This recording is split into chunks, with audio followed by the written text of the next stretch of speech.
এই পর্যায়ে সংক্ষিপ্ত স্বরে পরিচিত হব আজকের পর্বের সংবর্ধনা দিতে যাওয়া শেখুল হাদিসকে। শেখুল হাদিস মাওলানা মুহাম্মদ মুনাওয়ার হোসেন মাদানী। দক্ষিণবঙ্গের খ্যাতনামা মুহাদ্দিস, মুফাসসিরে কুরআন ও ইসলামী চিন্তাবিদ মাওলানা মুহাম্মদ মুনাওয়ার হোসেন মাদানী ইসলামের প্রচার ও প্রসারে একনিষ্ঠ দায়ী, বাংলাদেশে ইলমে হাদিসের অন্যতম শ্রেষ্ঠ দিকপাল। তাঁর পিতার নাম মৌলভী আব্দুল মাজিদ, মাতার নাম সূরতুন্নেসা। জন্ম 1948 সালের এপ্রিল মাসে বাগেরহাট জেলার মোড়লগঞ্জ থানার চালিতা বুনিয়া গ্রামে। মাওলানা মাদানী চালিতা বুনিয়া প্রাথমিক বিদ্যালয় থেকে প্রাথমিক শিক্ষা সম্পন্ন করেন। ওলামাগঞ্জ এনইউ মাদ্রাসা থেকে অষ্টম শ্রেণী শেষ করে ভর্তি হন লক্ষ্মীপুরের টুমচর ফাজিল মাদ্রাসায়। এই মাদ্রাসা থেকে 1969 সালে দাখিল, 1971 সালে আলিম ও 1973 সালে ফাজিল প্রথম বিভাগে প্রথম স্থান অধিকার করে উত্তীর্ণ হন।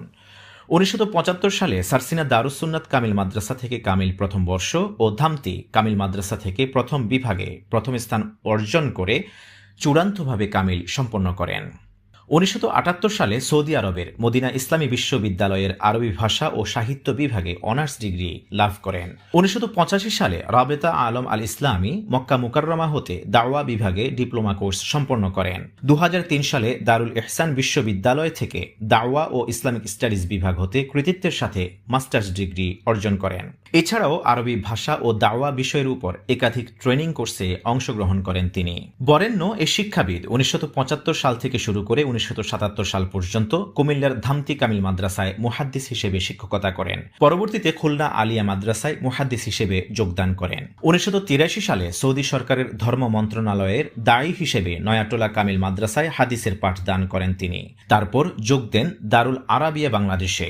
1986 সাল পর্যন্ত চট্টগ্রামের চন্দ্রঘোনা জামিয়া কোরআনিয়া মাদ্রাসায় সৌদি মুবাল্লিগ হিসেবে হাদিসের শিক্ষাদান করেন। 1986 সাল থেকে 2022 সাল পর্যন্ত খুলনা আলিয়া মাদ্রাসার মুহাদ্দিস ও সৌদি মুবাল্লিগ হিসেবে দায়িত্ব পালন করেন। শিক্ষকতার পাশাপাশি শতাধিক মসজিদ ও মাদ্রাসা পুনর্নির্মাণ করেন। অসংখ্য নলকূপ স্থাপন ও অজুখানা নির্মাণ করেন তিনি। আয়লা, সিডর সহ প্রাকৃতিক দুর্যোগে খুলনা অঞ্চলের অসহায় মানুষদের ত্রাণ সহায়তা দিয়ে সর্বদা পাশে থাকেন। পারিবারিক জীবনে তিনি এক ছেলে ও 5 মেয়ের জনক।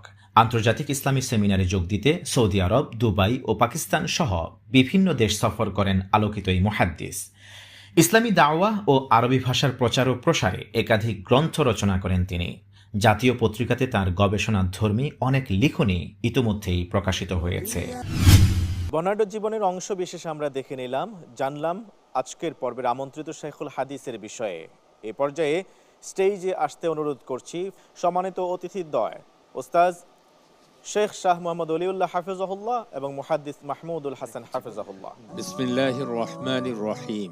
আলহামদুলিল্লাহি রাব্বিল আলামিন আল্লাযী হাদানা ইলা সিরাতিল মুস্তাকিম ওয়াসসালাতু ওয়াসসালামু আলা সাইয়্যিদিল আমবিয়াই ওয়াল মুরসালিন ওয়া আলা আলিহি ওয়া সাহবিহি আজমাইন ওয়া বিসসানাদিল মুত্তাসিল মিন শাইখ মাওলানা মুনাওয়ার হোসেন মাদানী।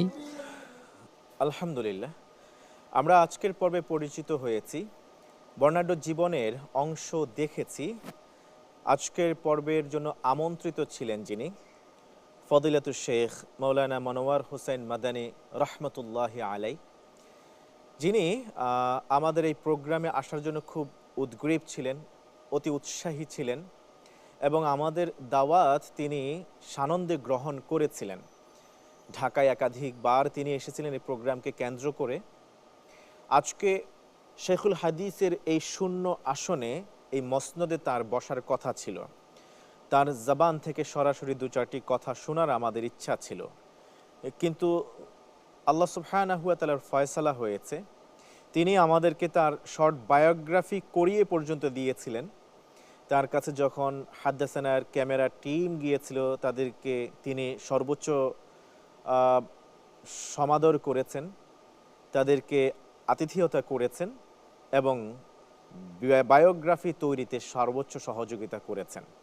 এর পরক্ষণেই আমরা যত জানি যে আমাদের শেখ এসছিলেন হাদ্দাসানার এই রেকর্ডিং কাজে অংশ নিতে, কিন্তু রব্বে করিমের ডাকে, আল্লাহ তাআলার ডাকে সাড়া দিয়ে তিনি আল্লাহর জিম্মায় চলে গেছেন।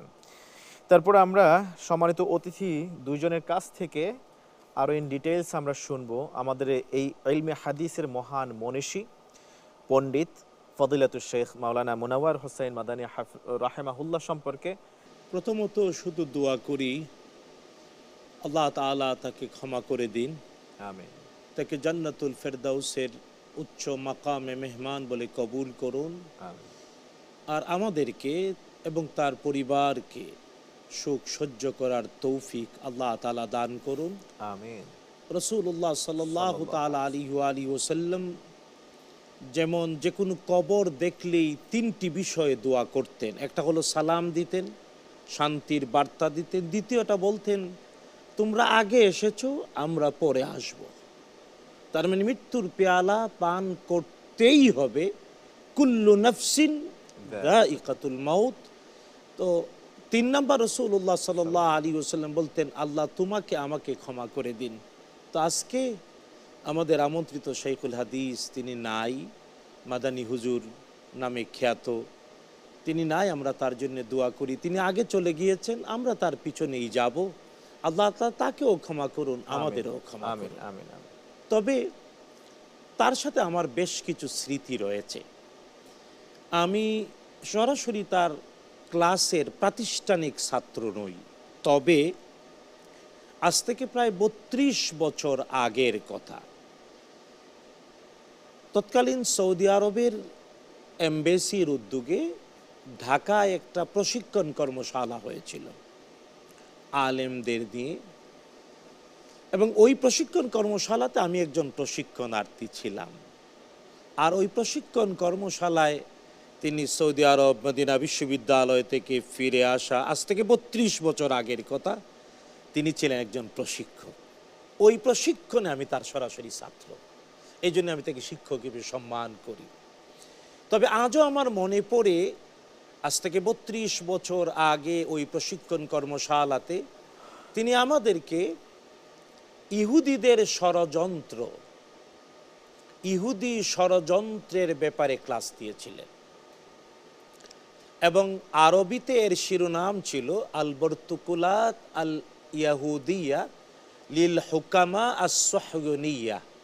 সাহয়ুনি যেটাকে আমরা বলি জায়নবাদী, জায়নবাদী ইহুদি পণ্ডিতদের প্রটোকল পৃথিবীকে শাসন করার জন্য।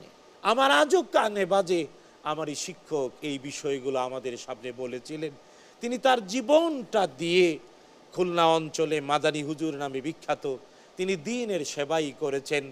এমনকি তিনি বুধবার দিন উনি বৃহস্পতিবার দুপুরবেলা আল্লাহর ডাকে সাড়া দিয়ে চলে যান, মঙ্গলবার দিন ঢাকায় এসেছেন, আমার সাথে মঙ্গলবার সন্ধ্যার পরে কথা হয়েছে। আমি বলছেন হুজুর শরীরটা, আমার শরীরটা একটু অসুস্থ, বলছে আপনি একটু রেস্ট নেন, একটু আল্লাহ তাআলা সুস্থ করুন, আমরা আনবো। কিন্তু এর মধ্যেই আল্লাহ সুবহানাহু ওয়া তাআলা তাকে ডাক দিয়েছেন, তিনি সন্তুষ্ট চিত্তেই আল্লাহ তাআলার দরবারে ফিরে গিয়েছেন।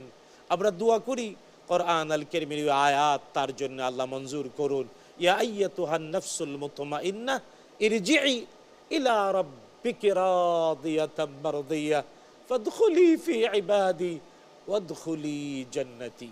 আমিন আমিন। আল্লাহ তাআলা আপনার এই দোয়াগুলি আমাদের শেখুল হাদিস মরহুম মাগফুরের কবরে তার সাথী বানিয়ে দিন এবং কবুল আর মঞ্জুর করেন আপনার দোয়াগুলি। আমরা যাব ওস্তাদ মুহাদ্দিস মাহমুদুল হাসান হাফিজাহুল্লাহ আপনার কাছে। আমাদের মরহুম মাগফুর আজকের বরেণ্য শেখুল হাদিস সম্পর্কে আপনি কি বলবেন? জি, অনেক শুক্রিয়া। আজকে আমরা অবিহি কলা হাদ্দাসানার এই প্ল্যাটফর্মে যে মহান মানুষ, যে শেখুল হাদিসকে আমরা এখন যার উষ্ণ সোহবতে আমরা ধন্য হতে পারতাম, তিনি আজ আমাদের মাঝে নেই। রব্বে করিমের এক অমোঘ খেলা, অমোঘ বিধান, তিনি আজ পৃথিবী থেকে চলে গিয়েছেন। কিন্তু আমার কাছে একটি বিষয় খুবই কষ্ট লাগে, কারণে যে তিনি আমাদের আজকের এই অনুষ্ঠানে যোগদান করবার জন্যে তিনি এসেছিলেন, কিন্তু তিনি সেই সংবর্ধনাটি নিয়ে যেতে পারেননি। তার মনের ভেতরে সেই কষ্ট এবং শূন্যতা নিয়েই তিনি রব্বে করিমের দরবারে হাজির হয়েছেন। আমরা তার জন্যে হযরত মাওলানা মুনাওয়ার হোসেন আল মাদানী রহিমাহুল্লাহু রাহমাতান ওয়াসিআ, আমরা তার জন্য আল্লাহর কাছে দোয়া করি আল্লাহ তাআলা তাকে জান্নাতুল ফিরদাউসের সর্বোচ্চ মাকাম তাকে দান করেন। আমি তার জীবন ইতিহাস সম্পর্কে আজ নয়, এই অনুষ্ঠানের জন্য নয়, আমি তার জীবন ইতিহাস অনেক আগ থেকেই জানি এবং তাকে আমি স্টাডি করেছি। তিনি আমাদের খুলনা এবং বরিশাল এবং এই দক্ষিণ অঞ্চলের তিনি একজন প্রবীণ আলেমে দ্বীন এবং প্রসিদ্ধ আলেমে দ্বীন, যাকে লোকেরা সবাই তাকে মাদানী হুজুর বলেই জানতেন। তার শিক্ষা জীবনের প্রতিটি স্তরে আপনি অবাক হয়ে যাবেন, এমন একজন মেধাবী আলেম যে শিক্ষা জীবনের প্রতিটি স্তরেই তিনি মেধা তালিকায় তিনি স্থান করে নিয়েছেন এবং জাতির একজন শ্রেষ্ঠ মেধাবী আলেম হিসেবে তিনি স্বাক্ষর রেখেছেন। এটি বড় আশ্চর্যজনক। এবং মদিনা বিশ্ববিদ্যালয়ে তিনি লেখাপড়া করে সেখানেও তিনি অত্যন্ত চমৎকার ফলাফল করে বাংলাদেশের বিখ্যাত মাদ্রাসাগুলোতে তিনি দামতি আলিয়া মাদ্রাসায় তিনি মুহাদ্দিস হিসেবে ছিলেন, তিনি ঢাকার নয়াটোলা কামিল মাদ্রাসায় তিনি মুহাদ্দিস ছিলেন এবং সর্বশেষ তিনি জীবনের শেষ মুহূর্ত পর্যন্ত ঐতিহ্যবাহী খুলনা আলিয়া মাদ্রাসার তিনি মুহাদ্দিস ছিলেন। হৃদয়ের গভীর থেকে সমবেদনা এবং দোয়া, আল্লাহ তাআলা এই পরিবারটিকে সাবরে জামিল করার তৌফিক দান করেন। আর আমাদের সকলের প্রিয় হযরত মাওলানা মুনাওয়ার হোসেন মাদানী রাহিমাহুল্লাহ, আল্লাহ তাআলা তার কবরটাকে জান্নাতের নূর দিয়ে আল্লাহ মুনাওয়ার করে দেন, আমিন। অনেক অনেক ধন্যবাদ ও মোবারকবাদ জানাচ্ছি সুন্দর দোয়া করবার জন্যে। আমরা প্রিয় দর্শক শ্রোতা, আমাদের এই মরহুম মাগফুর রাহিমাহুল্লাহ মুনাওয়ার হোসেন মাদানী রাহিমাহুল্লাহকে আমরা আমাদের স্টেজে খুব বেশি মিস করছি।